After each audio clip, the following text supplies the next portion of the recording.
تراوی اور نمازوں میں کمی ہوگی نہ روزوں میں، کرو مل کر یہ نیت، ماہ رمضان آ گیا ہے۔ الحمد للہ رب العالمین والصلاة والسلام علی سید المرسلین، اما بعد فاعوذ باللہ من الشیطان الرجیم، بسم اللہ الرحمن الرحیم۔ الصلاة والسلام علیک یا رسول اللہ وعلی آلک واصحابک یا حبیب اللہ، الصلاة والسلام علیک یا نبی اللہ وعلی آلک واصحابک یا نور اللہ۔ پیارے پیارے اسلامی بھائیوں، مدنی چینل کے ناظرین، الحمدللہ آج رمضان المبارک کی 25ویں شب ہے اور آپ اس میں سماعت فرمائیں گے 25ویں سپارے کے حوالے سے کچھ گفتگو۔ اس پارے کے شروع میں ہی سورہ حامیم السجدہ کا کچھ حصہ ہے، اس کے ساتھ ساتھ سورہ شورى، پھر سورہ زخرف، دخان اور آخر میں سورہ جاسیہ ہے۔ سورہ حامیم السجدہ کا جو حصہ 25ویں سپارے میں موجود ہے، اس کے آغاز میں ہی یہ واضح کر دیا گیا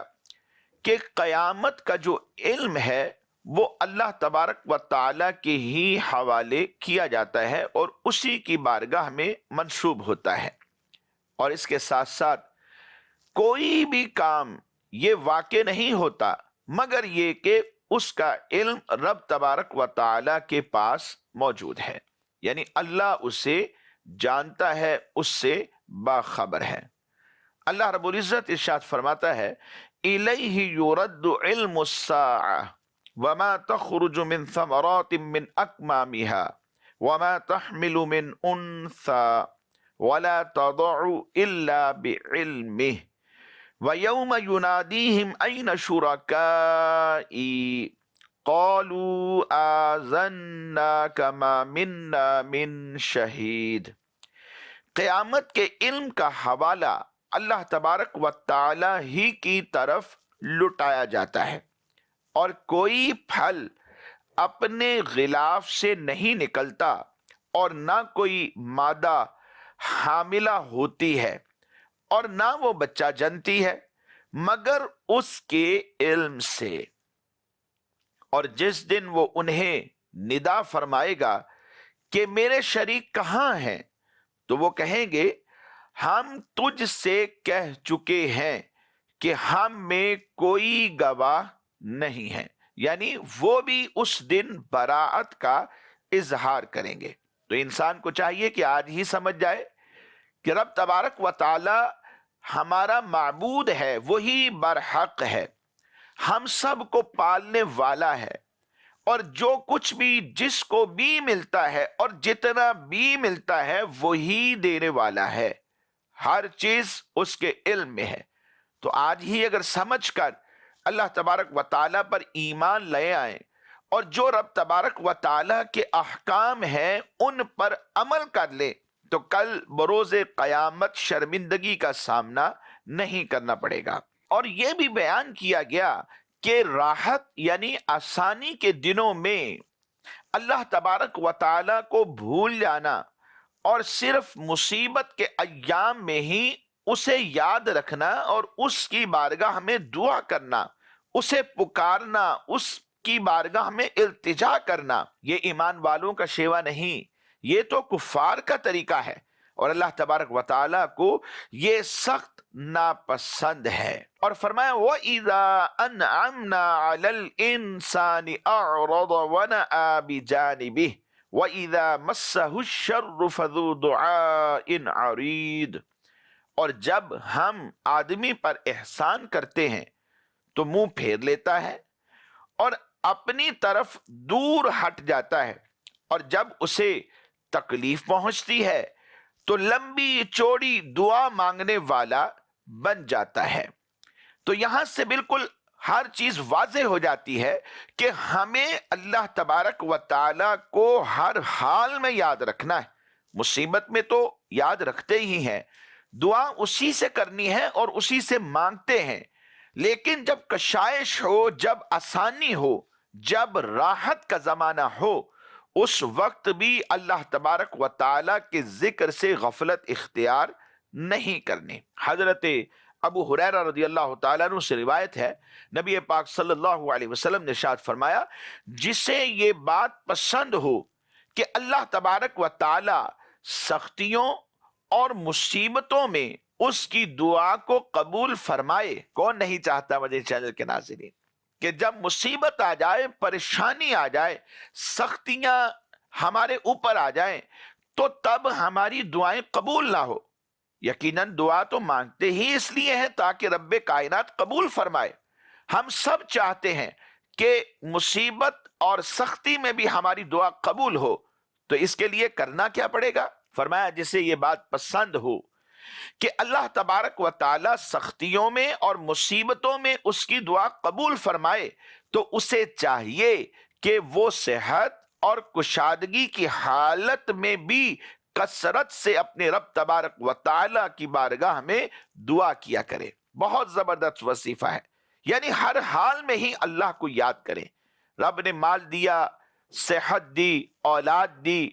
گھر دیا، کاروبار دیا، دکان دی، پراپرٹی دی، مختلف نعمتوں سے نوازا، ہر طرف سے کشادگی ہی کشادگی نظر آ رہی، بظاہر مالی اعتبار سے کوئی پریشانی نہیں، تو ان ایام میں بھی بطور خاص وقت نکال کر اللہ تبارک و تعالیٰ کا شکر ادا کرے اور اللہ تبارک و تعالیٰ سے دعا مانگتا رہے۔ بس یہ جو عمل ہے یہ سختیوں اور مصیبتوں میں بھی بندے کی دعا کی قبولیت کا سبب بن جائے گا۔ اس کے ساتھ ہی سورہ شورا ہے، اس میں 5 رکوع ہیں اور 53 آیات بینات ہیں۔ شورا کا معنی ناظرین مشورہ کرنا ہوتا ہے، اور یہ لفظ اس سورت کی آیت نمبر 38 میں 38 میں موجود ہے، جس میں مسلمانوں کا یہ اللہ تبارک و تعالیٰ نے وصف بیان کیا کہ ان کا کام آپس میں باہمی مشاورت سے ہوتا ہے۔ اسی مناسبت سے اس سورہ مبارکہ کا جو نام ہے وہ سورہ شورا رکھا گیا۔ ابتدا میں ہی یہ بیان کیا گیا کہ جس طرح لوگوں تک اللہ تبارک و تعالیٰ کے احکام پہنچانے کے لیے اللہ تبارک و تعالیٰ نے تمام انبیاء و مرسلین علیہم السلام کی طرف وحی فرمائی، اسی طرح اپنے حبیب صلی اللہ تعالیٰ علیہ وآلہ وسلم کی طرف بھی اللہ تبارک و تعالیٰ نے وحی فرمائی، اور یہ بیان کیا گیا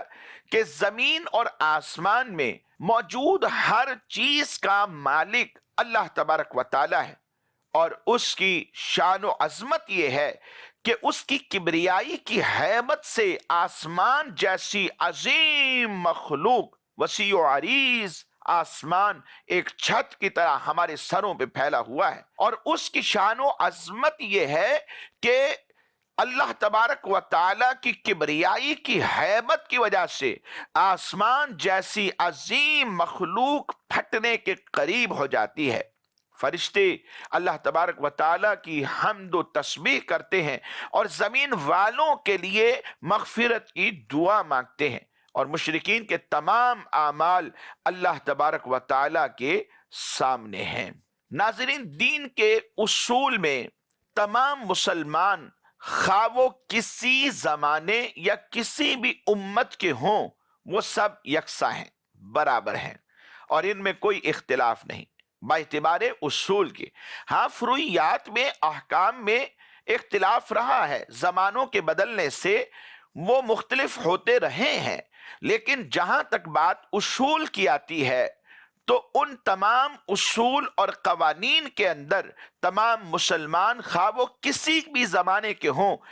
تمام کے تمام مسلمان برابر ہیں، اس میں ان کا کوئی بھی اختلاف نہیں ہے۔ اور اسی بات کو اللہ تبارک و تعالیٰ نے قرآن مجید فرقان حمید میں بیان فرمایا، ارشاد فرمایا، شرع لکم من الدین ما وصى به نوحا والذی اوحینا الیک وما وصینا به ابراہیم وموسیٰ وعیسیٰ ان اقیموا الدین ولا تتفرقوا فیہ کبر علی المشرکین ما تدعوہم الیہ اللہ یجتبی الیہ من یشاء ویہدی الیہ من ینیب۔ ترجمہ کنز العرفان، اس نے تمہارے لیے دین کا وہی راستہ مقرر فرمایا ہے جس کی اس نے نوح کو تاکید فرمائی اور جس کی ہم نے تمہاری طرف وحی بھیجی اور جس کی ہم نے ابراہیم اور موسیٰ اور عیسیٰ علیہم السلام ان کو تاکید فرمائی کہ دین کو قائم رکھو اور اس میں پھوٹ نہ ڈالو، وَلَا تَتَفَرَّقُوا فِيهِ، اور اس میں پھوٹ نہ ڈالو۔ مشرکوں پر یہ دین بہت بھاری ہے جس کی طرف تم انہیں بلاتے ہو، اور اللہ اپنی طرف چن لیتا ہے جسے چاہتا ہے، اور جو رجوع کرتا ہے اسے اپنی طرف ہدایت دیتا ہے۔ اس آیہ بینہ کا خلاصہ یہی ہے کہ دین کے اصول میں تمام مسلمان، خواہ وہ کسی بھی زمانے کے ہوں، کسی بھی امت کے ہوں، سب کے سب یکساں ہیں اور ان میں کوئی اختلاف نہیں ہے۔ البتہ احکام میں امتیں اپنے احوال اور اپنی شخصیات اور خصوصیات کے اعتبار سے جداگانہ ہیں، جیسا کہ اللہ تبارک و تعالیٰ نے فرمایا لِكُلٍّ جَعَلْنَا مِنْكُمْ شِرْعَةً وَمِنْهَاجًا، ہم نے تم سب کے لیے ایک ایک شریعت اور راستہ بنایا ہے۔ مدنی چینل کے ناظرین، اس کے ساتھ ہی رزق کی وسعت اور اس کی جو تنگی ہے اس کی حکمت کو بھی بیان کیا گیا کہ کسی کے پاس بہت وسیع رزق ہے اور کسی کے پاس رزق میں تنگی ہے، یعنی تنگ دستی ہے، گزر اوقات بڑی مشکل سے ہوتا ہے۔ اس کی وجہ کیا ہے، اس کی حکمت کیا ہے؟ اللہ تبارک و تعالی ارشاد فرماتا ہے اللہ لطیف بعبادہ یرزق من یشاء وہو القوی العزیز، اللہ اپنے بندوں پر لطف فرمانے والا ہے، جسے چاہتا ہے روزی دیتا ہے، اور وہی قوت والا، عزت والا ہے۔ یعنی ہر کام رب تبارک و تعالی کی حکمت کے پیش نظر ہے، جس کو چاہتا ہے، جتنا چاہتا ہے وہ رزق عطا فرماتا ہے۔ ناظرین، جس کو جو کچھ بھی ملتا ہے وہ رب تبارک و تعالی ہی عطا فرماتا ہے۔ قرآن میں فرمایا قُلِ اللَّهُمَّ مَالِكَ الْمُلْكِ تُؤْتِي الْمُلْكَ مَنْ تَشَاءُ وَتَنْزِعُ الْمُلْكَ مِمَّنْ تَشَاءُ وَتُعِزُّ مَنْ تَشَاءُ وَتُذِلُّ مَنْ تَشَاءُ بِيَدِكَ الْخَيْرُ إِنَّكَ عَلَى كُلِّ شَيْءٍ قَدِيرٌ۔ تو یہ جو پچھلی آیہ مبارکہ سورہ شورى کی ہے، اللہ لطیف بعبادہ یرزق من یشاء وہو القوی العزیز، اس سے معلوم ہوا کہ اللہ تبارک و تعالی اپنے بعض بندوں کو زیادہ اور بعض کو کم رزق عطا فرماتا ہے، اور اس وسعت اور تنگی میں اللہ تبارک و تعالی کی بے شمار حکمتیں ہیں۔ اسی صورت میں ایک اور مقام پر اس کی حکمت کو بیان کرتے ہوئے اللہ تبارک و تعالی نے ارشاد فرمایا وَلَوْ بَسَطَ اللَّهُ الرِّزْقَ لِعِبَادِهِ لَبَغَوْا فِي الْأَرْضِ وَلَكِنْ يُنَزِّلُ بِقَدَرٍ مَا يَشَاءُ إِنَّهُ بِعِبَادِهِ خَبِيرٌ بَصِيرٌ۔ اور اگر اللہ اپنے سب بندوں کے لیے رزق وسیع کر دیتا تو ضرور وہ زمین میں فساد پھیلاتے، لیکن اللہ اندازے سے جتنا چاہتا ہے وہ اتارتا ہے، بے شک وہ اپنے بندوں سے خبردار ہے، انہیں دیکھ رہا ہے۔ اس سے پتہ یہ چلا مدنی چینل کے ناظرین، یہ اللہ کی تقسیم ہے، اور ہم سب کو اللہ تبارک و تعالیٰ کی تقسیم کے اوپر راضی رہنا ہے، اعتراضات نہیں کرنے، شکوے اور شکایات نہیں کرنے۔ ہاں، دعا منع نہیں کہ ہم اللہ سے دعا مانگے کہ مالک کریم ہمارے رزق میں وسعت عطا فرما اور حلال رزق عطا فرما، نفع مند رزق عطا فرما۔ یہ دعائیں تو رب سے مانگیں، لیکن اعتراضات جو ہیں یا شکوے اور شکایات جو ہیں وہ انسان کو اسلام سے خارج کر دیتے ہیں۔ تو شکوے اور شکایات نہیں، اللہ کی تقسیم پر اعتراضات نہیں کہ اس کو زیادہ دیا، مجھے کم دیا، کیوں ایسا کیا، یہ سب معاذ اللہ یہ انسان کو دائرہ اسلام سے نکالنے والی چیزیں ہیں۔ تو ایسا مسلمان کو زیبا نہیں، مسلمان کو چاہیے کہ ہر حال میں وہ صابر و شاکر رہے، اپنے رب تبارک و تعالیٰ کی ذات پاک پر وہ خوش رہے اور وہ راضی رہے جو کچھ اس نے اسے عطا کیا ہے. ہاں دعا کرتا رہے تاکہ اس کے رزق میں کشادگی ہو،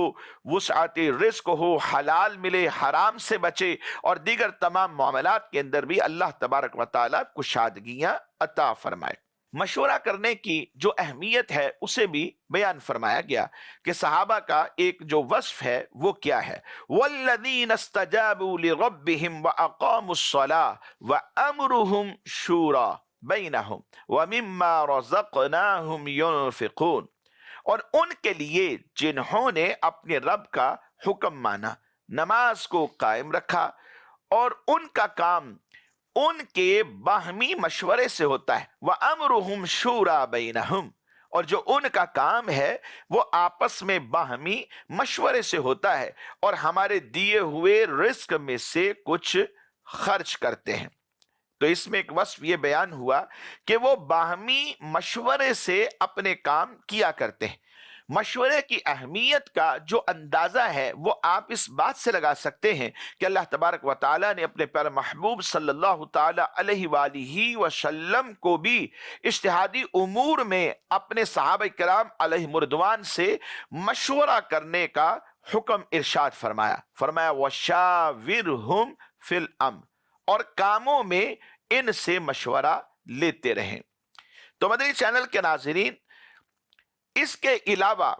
اسی سورہ مبارکہ میں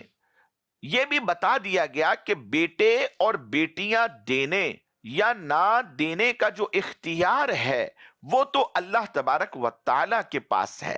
فرمایا للہ ملک السماوات والارض یخلق ما یشاء یہب لمن یشاء اناثا ویہب لمن یشاء الذکور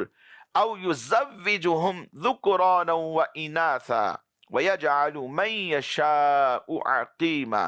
انہ علیم قدیر. ترجمہ کنز العرفان: آسمانوں اور زمینوں کی سلطنت اللہ ہی کے لیے ہے. وہ جو چاہے پیدا کرے، جسے چاہے بیٹیاں عطا فرمائے اور جسے چاہے بیٹے دے، یا انہیں بیٹے بھی دے اور بیٹیاں دونوں ملا دے، اور جسے چاہے بھانج کر دے. بے شک وہ علم والا، قدرت والا ہے. ان آیات بینات کو بغور سنیے، ترجمہ بھی سنیے. ان آیات بینات سے معلوم یہ ہوا کہ کسی کے بھی ہاں صرف بیٹے پیدا کرنے، یا کسی کے ہاں صرف بیٹیاں پیدا کرنے، اور کسی کے ہاں بیٹے اور بیٹیاں دونوں ہی پیدا کرنے کا اختیار اور قدرت صرف اور صرف اللہ تبارک و تعالیٰ کے پاس ہے. کسی عورت کے بس میں نہیں کہ وہ اپنے ہاں بیٹا یا بیٹی جو چاہے پیدا کرے. اور جب یہ بات روز روشن کی طرح واضح ہے کہ رب کا فرمان ہے، اللہ کا قرآن یہ بیان کر رہا ہے، تو پھر یہ بات واضح ہے کہ بیٹی پیدا ہونے پر عورت کو مشق ستم بنانا، اسے طرح طرح کی اذیتیں دینا، بات بات پر تانے دینا، آئے دن ذلیل و رسوا کرنا،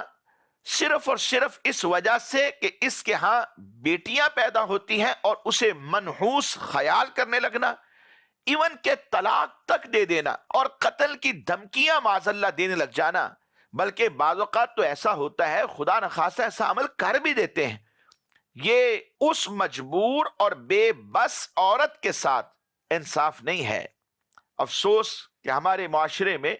پڑھے لکھے حضرات بھی بعض دفعہ اس طرح کے کام کرنے لگ جاتے ہیں کہ عورت کو بات بات کے اوپر تانے دیتے، حالانکہ اختیار تو اللہ کے پاس ہے. ہم تو دعا کر سکتے ہیں، اس دعا کی قبولیت کب ہوگی، کیسے ہوگی، یا کیا وہی جو مانگا ہے وہی عطا ہوگا یا اس کے عوض میں کچھ اور ملے گا، یہ تو رب ہی جانتا ہے، بندے کے اختیار میں نہیں. ہر چیز کا وہی مالک ہے. للہ ملک السماوات والارض، کس کو کیا دینا ہے اور کیسے دینا ہے، کتنا دینا ہے اور کب دینا ہے، اس سے واقف اللہ تبارک و تعالی ہے. اور یہ طریقہ ہمارا مسلمانوں کا طریقہ نہیں ہے. یہ تو کفار کا طرز عمل ہے کہ وہ یوں ہی کیا کرتے تھے، تو ہم مسلمانوں کو ایسے کام کرنے ہیں جو قرآن اور حدیث مصطفیٰ کے مطابق، جو اللہ تبارک و تعالیٰ اور اس کے پیارے محبوب صلی اللہ علیہ وسلم کے احکام ہیں، جو ہماری شریعت اور دین کی تعلیمات ہیں، اس کے مطابق چلیں گے تو انشاءاللہ العزیز وہ دن دور نہیں کہ معاشرہ ایک بہترین معاشرے میں بدل جائے گا۔ ناظرین، اس کے ساتھ ہی سورہ زخرف ہے۔ اس سورہ مبارکہ میں 7 رکوع ہیں اور 89 آیات بینات ہیں۔ زخرف کا معنی ہے سونا۔ نیز کوئی بھی چیز ہو اس میں حسن کا اگر کمال ہو تو اسے بھی زخرف کہہ دیا جاتا ہے۔ اسی کی مناسبت سے اس سورہ مبارکہ کا جو نام ہے وہ سورہ زخرف رکھا گیا۔ اس سورہ مبارکہ میں اللہ تبارک و تعالیٰ کی وحدانیت پر ایمان لانے، اس کے ساتھ کسی کو شریک نہ کرنے، نبی پاک صلی اللہ علیہ وسلم کے اللہ تبارک و تعالیٰ کا رسول ہونے، قرآن مجید اللہ تبارک و تعالیٰ کا کلام ہونے اور قیامت کے دن مردوں کو دوبارہ زندہ کیا جانے اور پھر اعمال کی جو جزا اور سزا کا معاملہ ہے اس کے اوپر کلام کیا گیا ہے۔ ابتدا میں ہی اللہ تبارک و تعالیٰ نے یہ بتا دیا کہ قرآن مجید یہ عربی زبان میں اللہ تبارک و تعالیٰ کا کلام ہے، اور اسے عربی زبان میں نازل کرنے کی حکمت یہ ہے کہ اولین مخاطب یعنی عرب والے اس کے معانی اور اس کے احکام جو ہیں وہ انہیں آسانی کے ساتھ سمجھ سکیں، کیونکہ ان کی لینگویج بھی عربی تھی، تو عربی میں کلام نازل کیا گیا تاکہ ان کے لیے سمجھنا آسان ہو اور کوئی بھی ان کی طرف سے بات یہ باقی نہ رہے کہ ہمیں بات سمجھ نہیں آئی۔ تو اس لیے قرآن وہ نازل کیا گیا کہ جو عربی زبان میں ہے تاکہ ان کے لیے احکام کو سمجھنا آسان ہو جائے، اور فرمایا حامیم والکتاب المبین انا جعلناہ قرآنا عربیا لعلکم تعقلون۔ مدنی چینل کے ناظرین، یہ جو قرآن پاک اللہ تبارک و تعالیٰ نے ہمیں کلام عطا فرمایا ہے، روایتوں میں آتا ہے کہ قرب قیامت میں قرآن مجید کو بھی اٹھا لیا جائے گا، جیسا کہ ایک حدیث مبارک ہے حضرت عبداللہ ابن عمر رضی اللہ تعالیٰ عنہ سے یہ حدیث مروی ہے۔ نبی اکرم صلی اللہ تعالیٰ علیہ وآلہ وسلم سے آپ ارشاد فرماتے ہیں، کہتے ہیں کہ نبی پاک صلی اللہ علیہ وسلم نے ارشاد فرمایا، قیامت اس وقت تک قائم نہ ہوگی جب تک کہ حجر اسود اور قرآن پاک کو اٹھا نہ لیا جائے۔ مزید اس سورہ مبارکہ میں مدنی چینل کے ناظرین حضرت ابراہیم علی نبینا وعلیہ الصلاۃ والسلام اور آپ کی قوم، اسی طرح حضرت موسیٰ علی نبینا وعلیہ الصلاۃ والسلام اور آپ کی قوم، حضرت عیسیٰ علی نبینا وعلیہ الصلاۃ والسلام اور آپ کی قوم کے واقعات کو بیان کیا گیا۔ اور یہ واقعات بیان کرنے کی وجہ اور حکمت کیا ہے؟ حکمت اس میں یہ ہے کہ کفار مکہ ان قوموں کے اعمال کے جو نتائج ہیں وہ سن کر عبرت اور نصیحت حاصل کریں، تاکہ ان کے لیے وہ ماڈل اور مثال بن جائے سمجھنے کے لیے، اور وہ اس پر غور و فکر کر کے ایمان لے آئیں۔ اور اس کے ساتھ ساتھ نبی اکرم صلی اللہ تعالی علیہ وآلہ وسلم پر وحی نازل ہونے کے بارے میں بھی کفار کے جو اعتراضات ہیں ان کا بھی رد کر دیا گیا، اور یہ بھی بتا دیا گیا کہ متقی مسلمانوں کے علاوہ دیگر جو لوگ ہیں قیامت کے دن ایک دوسرے کے دشمن ہوں گے۔ الاخلاء یومئذ بعضهم لبعض عدو الا المتقین، کہ متقین تو آپس میں ایک دوسرے کے دوست ہوں گے، ایک دوسرے کے ساتھ ہوں گے، لیکن جو ان کے علاوہ لوگ ہیں وہ آپس میں ایک دوسرے کے دشمن نظر آئیں گے۔ اور فرما بردار مسلمان اس دن بے خوف ہوں گے، انہیں کوئی خوف نہیں ہوگا، کوئی غم نہیں ہوگا، اور انہیں نیک اعمال کے صدقے میں جنت کی عظیم الشان جو نعمتیں ہیں وہ ملیں گی، جبکہ کافر وہ ہمیشہ کے لیے جہنم میں رہیں گے، اور جہنم میں ان کا چیخنا اور چلانا اور فریادیں کرنا انہیں کوئی بھی فائدہ نہ دے گا۔ اور اس سورہ مبارکہ کے بالکل آخر میں نبی اکرم صلی اللہ علیہ وسلم کے خلاف دار الندوہ میں تیار کی گئی کفار کی سازش کو بھی بے نقاب کر دیا گیا۔ مدنی چینل کے ناظرین، ہمارے آج کے اس سلسلے کا جو وقت ہے وہ اختتام کو پہنچا۔ آئندہ تک کے لیے اجازت دیجیے، دعا کرتے ہیں اللہ تبارک و تعالی ماہ رمضان المبارک کا صدقہ ہم سب کی تمام نیک جائز حاجات کو اپنے پیارے حبیب علیہ السلام کے صدقے میں پورا فرمائے، آمین بجاہ النبی الامین صلی اللہ تعالی علیہ وآلہ واصحابہ وبارک وسلم۔ تراوی اور نمازوں میں کمی ہوگی نہ روزوں میں، کرو مل کر یہ نیت ماہ رمضان